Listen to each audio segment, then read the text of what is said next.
love Jeanette's speech, or her what was it? Wasn't a speech? Poem What was it? and Liza's poem and everything. Yeah. But Thoughts all on in her. all, the Lawrence, Eliza and Lawrence and Clara's girls, we represented. Amen. We State were. your name. Francine, Regina, Kelley, Kennedy. My dad, Ben Curtis Kelley, Ben Curtis Kelley, and my grandmother, Clara Mae Scott Kelley. Yes. So, what was tonight for you? Well, I was very thankful to be here because I've been ill, and I'm just glad to see the family get together and hear the history that was coming through about the family. I can't wait for the book to be written. Oh, me too. I think we ought to have a movie of it. that was a movie. Wow. Plant some seed. Yeah. Well, that Well, seed's been well, It's planted. been planted. Keith told me that after this reunion is over, that's his next project. He's gonna write the book. He should. Your name? Benita. And I'm from the house of Eliza. Who was your mama? My mother was Orly Kelley. And My dad's sister. yes, she was the oldest of the clan from the line of Eliza. So Okay. Something to add? I'm Jackie Dotson Cheney, and my mother was Blanche Kelley Dotson. Her official name was Willa Blanche Ophelia Virginia May Kelley Dotson. My All of dad's that. sister. And also, she has a niece, Blanche, who's here tonight, who was directly named after her. Yes. Same name. So I found tonight to be just wonderful. I so appreciate all the new people from 4 years ago. I'm getting to know everyone by face, by name, and it was just good meeting and greeting people that I had no idea existed even, 4.5 years ago. Had no idea. So, and the revelations, every time that we talk about the history, I believe in history and I believe in being truthful. And it is what it is. So I appreciate that. I did find out a little bit more tonight.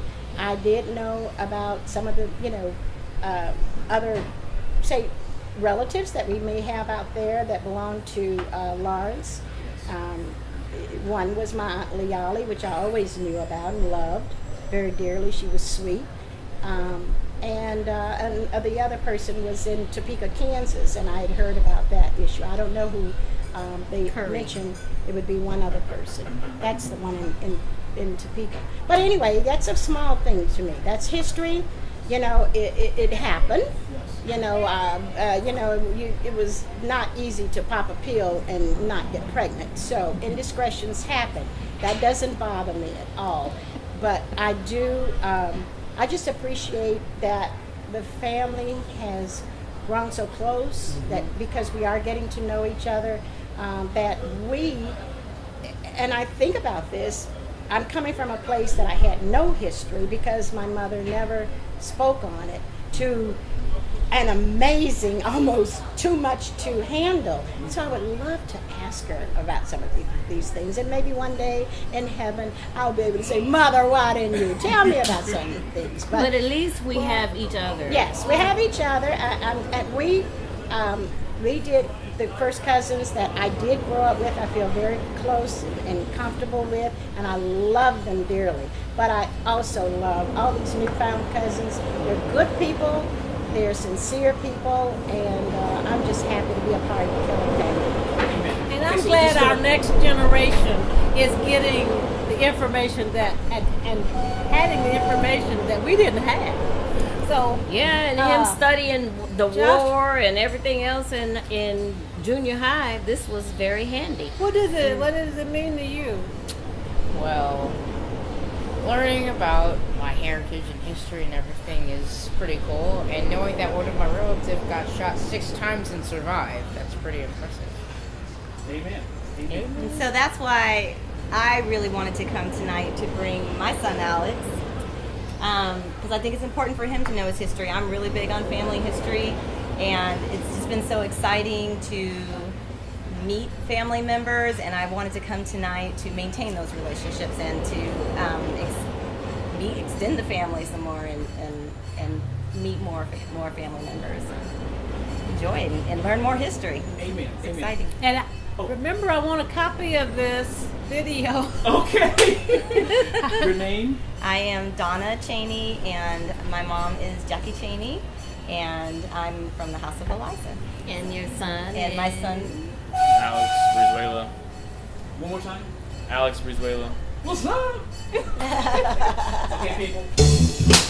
Hey, hey. Go. Ooh, ooh, as I sweat like a man. Oh my gosh. All a part of life. You know, be a Texan, be a Texan.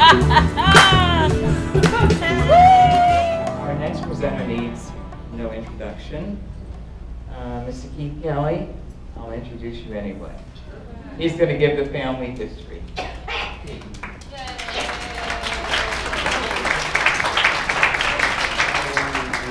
Listen, first of all, thank you all for being here tonight. A whole lot of love and devotion goes into these family reunions. I hope to God you all appreciate it.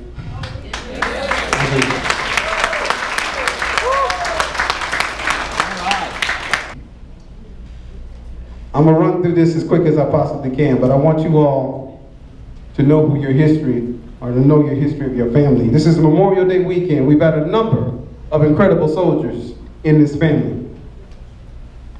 Going back to the War of 1812, in 1781, the United States was formed when the colonists declared victory in Yorktown. But Great Britain was at war with both France and Spain. As she left these shores, Cornwallis said, we got to get out of here because these fools is crazy. But they knew they were coming back here. Neil Charles Kelley is the great-great-grandfather of Dave Nesbitt. He fought in the War of 1812. The reason we know about it is because we found a land deal with his name on it. And what the newly formed government of the United States did was they said, if you fought for this country, if you helped to establish independence for this nation, we're going to give you some land. Now, of course, back then, you had to be a man and you had to look like Dave. Because the rest of us was out there in the cotton fields, and you couldn't be a woman. They didn't get none either.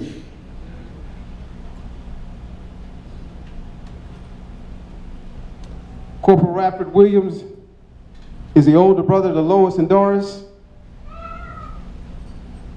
He participated in the invasion of Normandy.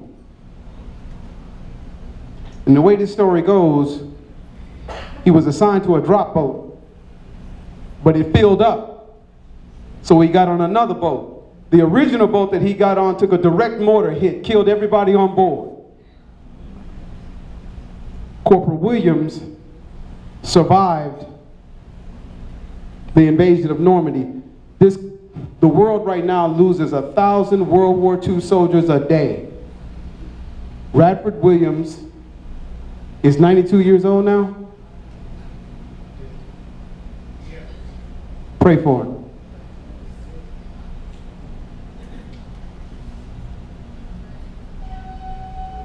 This young man right here, I wasn't looking through some of his, Master Sergeant Ben Kelley was, I don't know what he was doing, but his military career was quite strange because he had some clearances that were not normal. And his signature is on some documentation that I don't think it should be on, and I don't understand why if you're in the Army, you on these Air Force bases. So I don't know what he was doing, but I closed them records up fast. They tell me that Sergeant Preston Kelley was the prettiest Kelley to put on a uniform. And his beautiful daughter and granddaughter are here somewhere, and this is the first reunion they've attended. I ain't trying to call y'all out of nothing.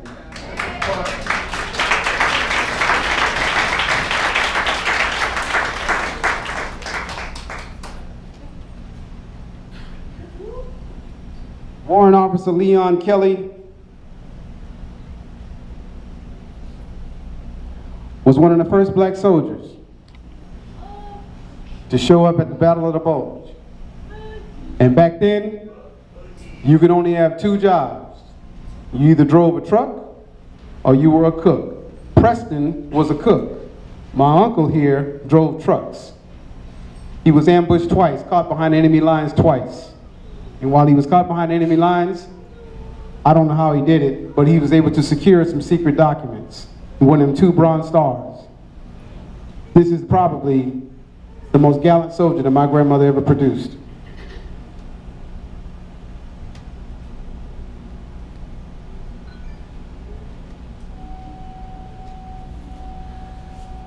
This is Dave's uncle, Major William Kelley, World War II veteran. In 1884, the Army established what's called this Pistol Shot Award. And it's a competition to determine whoever the best pistol shot is in the United States Army. In 1952, Lieutenant Andrew Kelley became the first black soldier to win this award.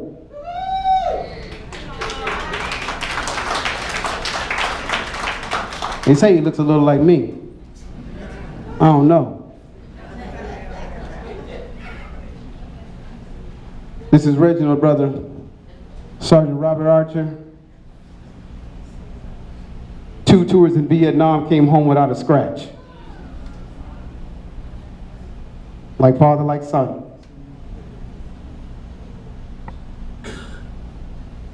Sergeant Charles Dotson, United States Air Force. And our latest recruit from this family, Seaman Hill Williams. That's Nell Perry's son. Y'all pray for him, because he got a fool for a commander-in-chief.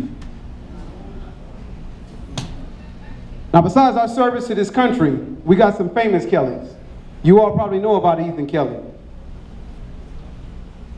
2 Super Bowl rings with the New England Patriots before being traded to the Cleveland Browns.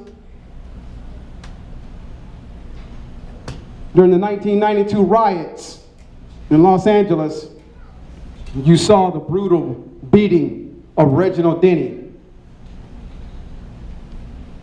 A surgeon by the name of Dr. Madison Richardson operated on him for 8 hours to save his life. When I talked to him about it, he told me that the operation only took about 4 hours. But Reginald Denny kept coding. And he said he wasn't going to die on my watch. This young man is from the House of Lawson. His daughter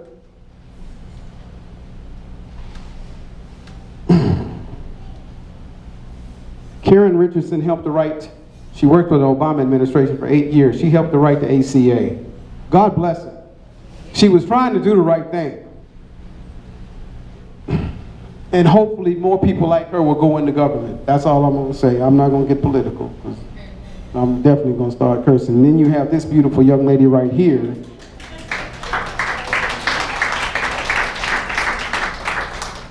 Joy Brunson has made her debut on the silver screen, and she is rapidly becoming one of Hollywood's favorites. She sent you all a message.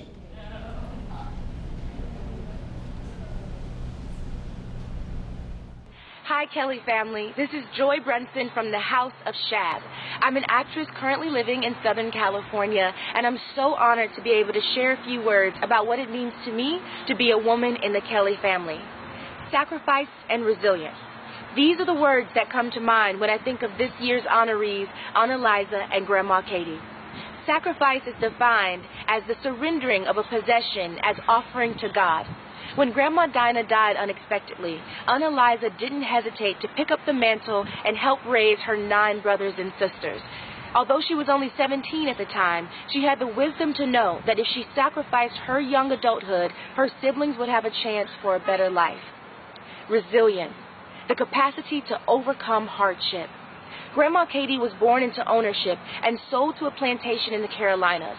When I think about the strength that she had to endure those laborious days, it fills me with pride to know that I am a member of her family.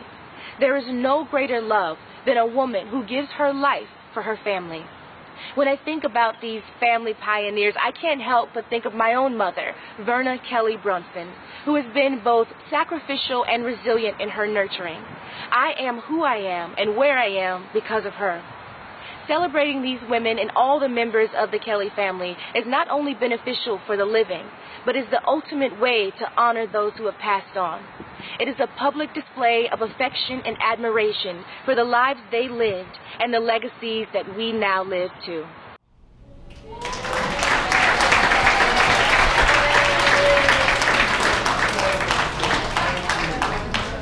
House of Shab, y'all should be proud. You should be proud. Actually, the whole Kelley family should be proud. 10 years ago, cuz we sat over there in that Scott Kelley Cemetery and I told you what I wanted to do. This is the result of all of that hard work. Me and this boy used to get on the phone, me and Ron used to get on the phone at 11 o'clock at night. When we were done working, done eating, and we'd stay on the phone till 1 or 2 o'clock in the morning, strategizing. History is stubborn. It don't like to give up facts. History does not like to be disturbed. I'm hard-headed and spoiled. You're going to give me what I want. I couldn't have done it without Ron. I couldn't have done it without Nell. Alzader, Dave, thank you all. Give them all a round of applause for me, please.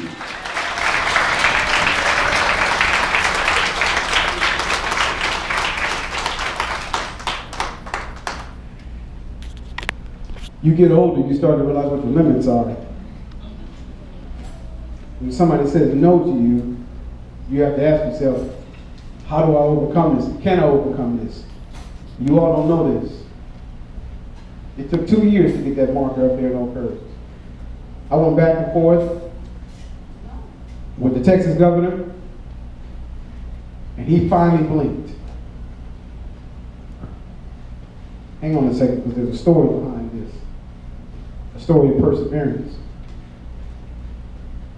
But I was scared when he said no. I called up to my Native American friends up in Minnesota, and they said, Keith, you got to learn to talk to your ancestors. I ain't talking to no dead people. They will show you the way. So I flew up there to go talk to my friends, Native American friends, and they were helpful, because they got me through my father's death, or helped me to get through it, because I thought I was going to crumble too. And a friend of mine said, listen, I want you to take a walk with me. And we started walking. He said, put that cell phone down. You can't bring that with you. I thought he was about to, I thought it was about to be a sacrifice or something like that, cuz, you know what I mean? We on the Indian reservation. He said, put that cell phone down. We started walking. We came upon this grave, and he said, that's my father. Walked a little further. He said, this is my grandfather. We kept walking. We got all the way up to his great-great-grandfather. And I still didn't understand what he was trying to tell me. And then we came up over this bluff. Right after we came across his great-great-grandfather's grave, we came up over this bluff. And there was a casino down there. And I started trying to put this thing together, and he said, you still don't get it, do you? No. He said, I came out here with my cousins, and we walked this land, and we talked to our fathers. And that's how we got these casinos. If you want to put your family back together, you're going to have to go learn to talk to your ancestors, because they've been where you're trying to go. I had to break down, because sometimes you're not as strong as you think you are. But I'm going to tell y'all something. I don't play with that spiritual world. I don't even dress up for Halloween. So this was new to me. When the governor's office came back and said no, I went to my father and said, what do I do, Pop?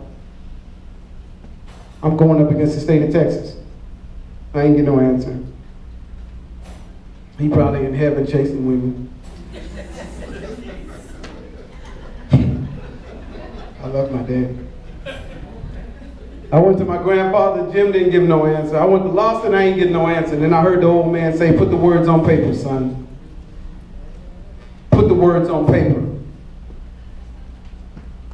Lois, I told him, I don't know. I don't know. I don't know if that's enough this time, Grandpa. You don't get it. All of your grandmothers knelt down before angels and pleaded that you'd be given the ability to put words on paper like men of angels. And now that it's time for you to use this blessing to represent me, you yell. Hold up, Gramps, wait. I ain't scared of nothing. But the spirit of Bill Kelley challenged me. I went home. I dropped a 6-page letter off my fingertips like raindrops. I sent it back to the governor. I got no response from the governor. The next time I heard something, it was from the Texas Historic Commission. We got your letter from the governor. If you can prove the existence of Dinah Rush and William Kelley, we will support your wish for a historical marker. I had to take 2 steps back when I got that letter. And I had to apologize to the old man. Because I didn't believe what I was hearing, and I didn't believe it was going to work. And after that happened, I went on a tear.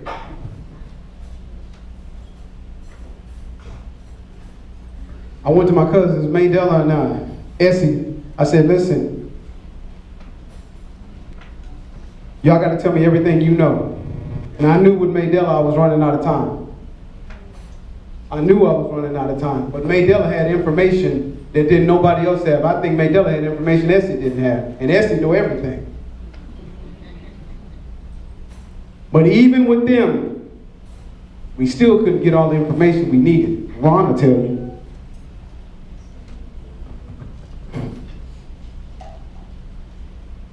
So we had to go to Miss Jimmy, Cleveland, Texas. That's Jeanette's aunt. That's Lois and Doris's aunt. Miss Jimmy said, you Jim Kelley's grandson? Yes, ma'am, that was my grandfather. They ain't never made a man as pretty as Jim Kelley. I guess she was trying to tell me, no, you can't be his grandson. You don't know. But she told us, she laid out that roadmap. Nell will tell you, she went over there and talked to her. Miss Jimmy told us, Lawrence's children barely got here. What you mean, Miss Jimmy? She said, when you find them, son, you tell them that they're miracle children. They barely got here. The old man came home one day. Eliza had invited Aaron Hoot to dinner. And he did something uncustomary. He sat down and he put his hat on the table and brought his shotgun with him. Looked Aaron Hoot in the face and said, how's your family, Aaron? I guess Mr. Hoot must have figured out this fool done figured me out. So he got up from the table and he ran out. Eliza said, Daddy, what you doing? That SOB is married. And he got a daughter. I would imagine Eliza must have been crushed. But the old man wasn't done. And I guess Aaron Hoot knew he was in trouble because he left his horse on the farm and just started running. The old man chasing him horseback through cornfields, ran him all the way up to the San Jacinto River, watched him jump in, shooting buckshot at him.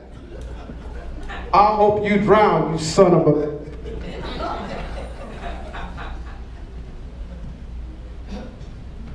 That changed the Kelleys forever. Because those younger sisters of Eliza said, I ain't gonna make the same mistake my big sister made. Some of them, like Susan and Lois, they married dark-skinned black men, and they drove the old man crazy. He rode them out of their will. Lois left the family farm, moved on. And that broke Eliza's heart too. As a matter of fact, she got several granddaughters named Lois. One of them is one of the ones that sent this gift. I've been drinking, but I ain't drunk. Point being,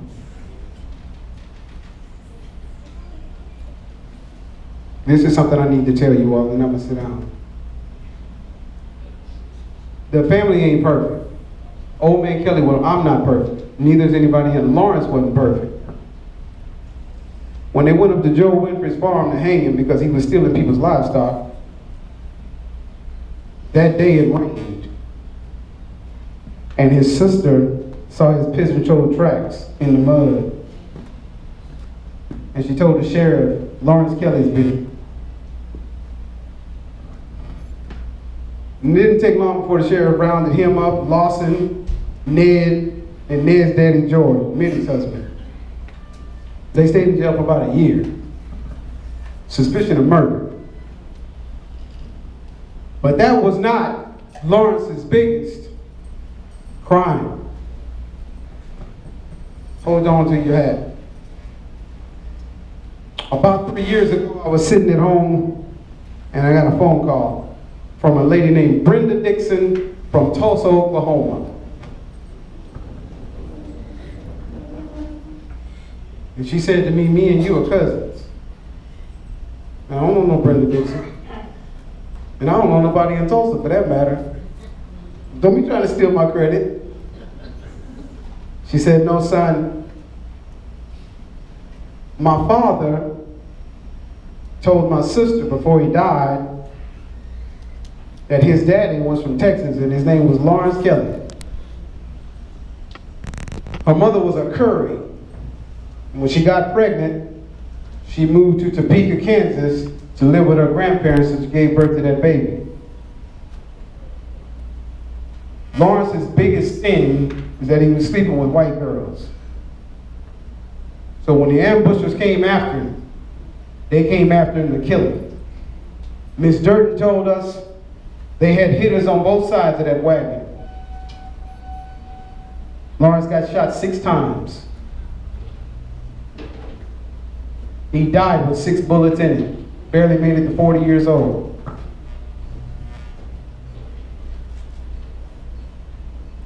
Miss Durden told us he slumped over in that wagon when they shot him and he was unconscious. But that team of mules was well trained. They knew how to get home, and Clara ran outside and found him in that wagon and took him down to Evergreen, where some midwives saved his life until they could get him to a hospital in Conroe. Miss Durden told me to tell you all, you barely made it. That picture that you see of Lawrence standing up there with that cane, after that shooting, he was stricken to a cane for the rest of his life. That was his way of telling his assassins, I'm still standing. 100% Kelley. His daddy was a hoot, but he was 100% Kelley. I'm still standing. So for those of you that descended from him, sometimes when you feel that fight in you, you don't even want to fight. That's where it comes from. That's exactly where it comes from. We got some holes to fill. We're going to get there, step by step. I don't have to talk to Neil every day. I don't have to talk to Dave every day. I don't have to talk to Ron every day, but I know what they're doing. In the process of pushing, we're going to get every major character in this family recognized. It was not easy to get the state of South Carolina to say yes to a resolution for Katie. I went to Congressman Clyburn. I wrote him a letter, and he said, if your letter touched my staff, we're going to get you that resolution. It took a year to get to that point because the governor said, oh no, hell no. Nikki Haley, y'all know what I'm talking about, that Indian lady. She's an ambassador now. I don't like her. Leanne, read that resolution for me. Leanne, read that resolution for me.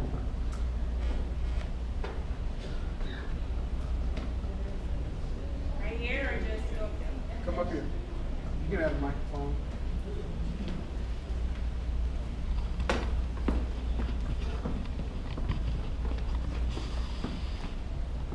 Whereas born between 1820 and 1830 in Orangeburg, Catherine Katie Johnson was the African-American daughter of slaves. At the time of Katie's birth, her father, William, was just 16 years old. Her father was 16 years old and her mother, Luana, was 24 years old. Excuse me. Both parents were born in Jamaica, and whereas Katie was what some slave historians refer to as a mule, in short, her primary responsibility was to become pregnant and deliver laborers for various plantation owners. Her Native American heritage made it her a special breed for those slave owners hoping to create a hybrid labor force, in such the same way cattle farmers experiment with methods in developing an improved heifer wool. Research indicates Catherine Johnson gave birth to between 15 and 20 children during her lifetime. She bore children for her owners and was loaned out to other plantation owners to produce new laborers for them as well. And whereas sometime in 1835, Katie's owner, one Daniel Rush, relocated his family and slaves from Orangeburg to Lowndes County, Alabama, where history documents show Katie was later baptized at Bethany Baptist Church in Lowndes County. In 1852, Otis Rush, eldest son of Daniel, moved his family, Katie, and several other slaves to Polk County, Texas. Here, Katie produced more slaves until emancipation. In 1870, she married a former slave named Mr. Lee Robinson. And whereas because black mothers were not allowed to deliver their children in hospitals in rural Texas, Katie worked as a midwife after slavery. She safely delivered dozens of black children throughout the Walker County, San Jacinto, and Polk County, Texas. Sometime between 1910 and 1920, Katie died. She is buried in the old cemetery for Negroes and slaves in Point Blank, Texas. And whereas Katie Johnson endured the indignities of slavery and hoped that her descendants would someday would know freedom, her great-great-great-grandchildren wrestled with history for more than 25 years to uncover their history. Today, they refer to her as the angel of endurance. And whereas, indeed, the legacy of Katie Johnson lives on in her descendants. They have played in Super Bowl championships. They have performed 8-hour continuous surgeries to help save the life of Reginald Denning during the 1992 Los Angeles riots. They actively served in President Obama's administration. They have contributed to distinctive military service, and they serve their communities daily through teaching, the legal profession, engineering, the medical industry, business, entrepreneurship, and civic duty. Now, therefore, be it resolved by the House of Representatives, the Senate concurring, that the members of South Carolina General Assembly, by this resolution, recognize and honor Catherine Katie Johnson, and South Carolina native, former slave who left a legacy for her descendants that still resounds and inspires today. Be it further resolved that a copy of this resolution be presented to Keith Kelley on behalf of the descendants of Katie Johnson. Thank you.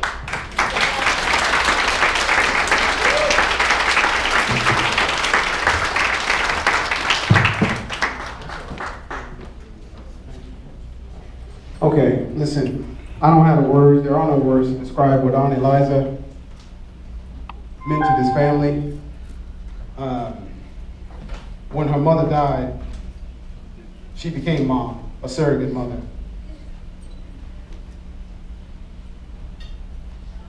She had 5 brothers, and they were all crazy.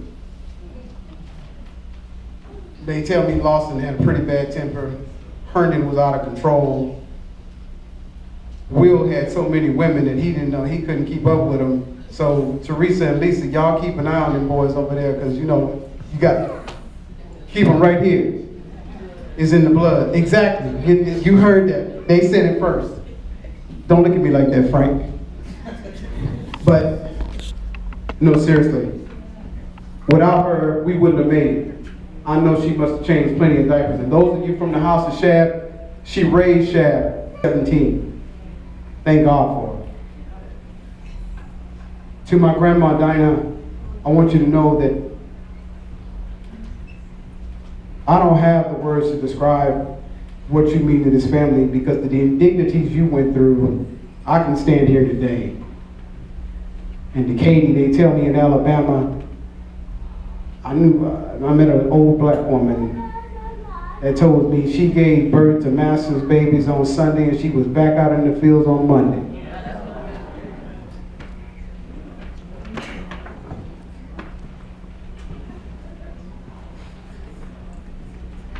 Thank God for you.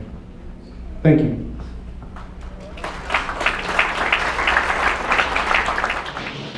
Keith Kelley. And what line you in?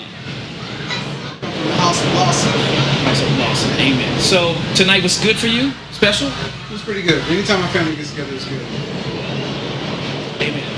Yeah. Anything else to add? I give God thanks for giving the opportunity for us to gather, for us to gather information to share with the family. It means everything in the world to me. Amen. You gotta move, family. Come on, you gotta move.